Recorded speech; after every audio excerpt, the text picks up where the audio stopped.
But I think when here's the thing you got to understand about the definition of Nazi as the Russians use it and as the definition of like normal people living in reality use it. Nazi in Russia means simply you are opposed to Russia's regime, you're opposed to their foreign policy goals or whatever. It has nothing to do with espousing the ideology or ideas of the Nazi Party or similar far right ideas. So, for example, as I point out many times, you could be you could be for example, a socialist, a left-wing socialist, even a Marxist, a feminist, pro-LGBT, in an interracial marriage, let's say. You can be Jewish, all these things at the same time. And the Russians, but if you support Ukraine, its independence, and if you oppose what Russia's doing, you're a Nazi. By contrast, you can be a literal neo-Nazi, and if you work for, let's say, Russia Today, or just work for the Russians in general in some way, if you promote their ideology, like in Rusich or something, right? You can be an anti-fascist freedom fighter, right? And it's just like in World War II when they crushed the fascist Germany, right? But like, it's hilarious because there are so many people. There's a guy, thankfully he's dead now, but he was a correspondent for RT, Manuel Oceanreiter. He's from Germany. Say thankfully he's dead now. Well, when you hear about him, you will. He was literally an agent for the Russian intelligence. He worked for RT initially as a correspondent. Editor or correspondent, I don't remember exactly, but I'm pretty sure he was on camera. I don't know if he was already working for Russian intelligence while he was working for Russia Today, but at some point he was.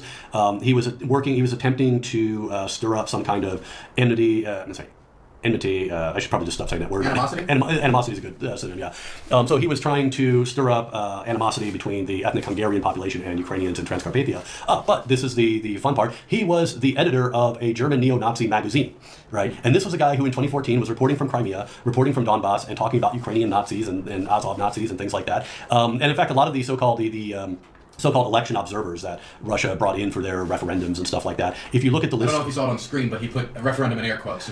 Yeah, I can't put enough air quotes there. But yeah, if you look at the list of people they invited to be election observers, it's funny because it's like, they're mostly all European, and it's like far-right party, far-right party, far-right party, far-right party, far-right party, literal neo-Nazi, and then like somewhere in there you're going to have like Communist Party of Italy or Communist Party of Greece, and it's like, don't you guys get a little suspicious when you show up and these are your fellow election observers and they're all Nazis? In like the waiting room, they're all getting coffee. Exactly, because I'm thinking, they used to have guys from the Greek Golden Dawn, and they had guys from KKE, which is the Greek Communist Party, right? I'm like, in Greece, these guys wouldn't be hanging out together doing the same thing. Like, how does that not get awkward? But that is the reality of Russian propaganda, disinformation. That's why I say most of the time online on Twitter, when I see people talking about Ukrainian Nazis or people calling me Azov Nazi Bandera face or whatever, you look at their timeline and have you ever met anybody in Azov? No, that's just kind of funny. I have seen people who are in Azov just like out and about. I have never actually met. I've talked to one guy in 2015. I met a guy in civilian clothes who claimed he had been in Azov, claimed he had been a prisoner in 2014. I can't speak to how accurate that was. All I can say is that he certainly did not express anything resembling racist or white nationalist beliefs. Just from a look at him, it seemed very unlikely that was his motivation. But so I can't speak with that much authority. Just more authority than the average Western Twitter user, because the fact is that the Western media kind of bungled the reporting about these groups. And sort of, I think they confused a lot of, the language they use kind of confused people as to like, what does it mean when they integrated the Azov battalion into the National Guard, for example. A lot of people don't know that when they did that, a lot of the original guys left, and because they didn't want to be a part of that, they didn't want to be under authority. So, there's a lot of these things that just kind of get left out, and but there are some good sources on it. Really try to dig into it. If I remember correctly, there's a very good article from, I want to say it's the Jerusalem Post, where they really just kind of dug into it. If I have it bookmarked somewhere, I might be able to. You might be able to include this in the link to this in the info. But yeah, I really can't speak with much authority on Azov. I've never really had anything to do with them.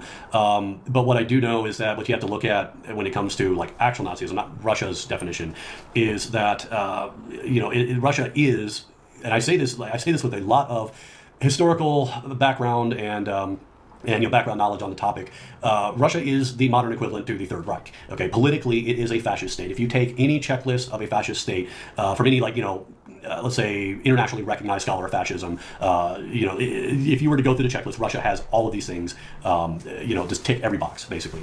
You have a cult of the one leader. You have the cult of so-called traditional values, which if you live in Russia, this is a complete joke. The biggest traditional value in Russia is stealing. So again, like our enemies are weaker than us. Can I ask you what you mean by that? The biggest cultural tradition is stealing? Oh, sure. Because it's the